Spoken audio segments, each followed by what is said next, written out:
Hello friends, சூப்பரான ஒரு tasty colourful beetroot பச்சடி. அதுக்கு ஃபஸ்ட்டு நான் ஒரு 300 கிராம் பீட்ரூட் எடுத்துருக்கிறேன். அதை இது மாதிரி நல்லா கழுவி தோல் சீவி நல்லா சீவி வச்சுக்கோங்க. இது மாதிரி நல்லா சீவி வச்சுக்கோங்க. சீவின பீட்ரூட்டில் ஒரு அரை டம்ளர் அளவு தண்ணி, ரொம்ப வேண்டாம், அரை டம்ளர் அளவு தண்ணி ஊற்றி நல்லா வேக விடுங்க. அது நல்லா வேகட்டும். மசாலாக்குன்னு பார்த்தீங்கன்னா 1/4 முடி தேங்காய், 3 பச்சை மிளகா போட்டுருக்கு. நீ காரத்துக்கு தகுந்தவாறு போட்டுக்கோங்க.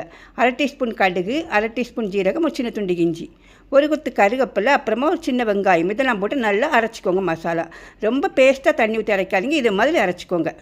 பீட்ரூட் நல்லா வெந்ததுக்கு அப்புறமா மசாலாலாம் போட்டு நல்லா மிக்ஸ் பண்ணிக்கோங்க. தண்ணிலாம் ஊற்றாதீங்க. தேவையான அளவு உப்பும் போட்டு நல்லா மிக்ஸ் ஆகி வெந்து வரட்டும். அது வெந்ததுக்கப்புறமா கடைசியாக 3 டேபிள் ஸ்பூன் அளவு தயிர் ஊற்றிக்கோங்க.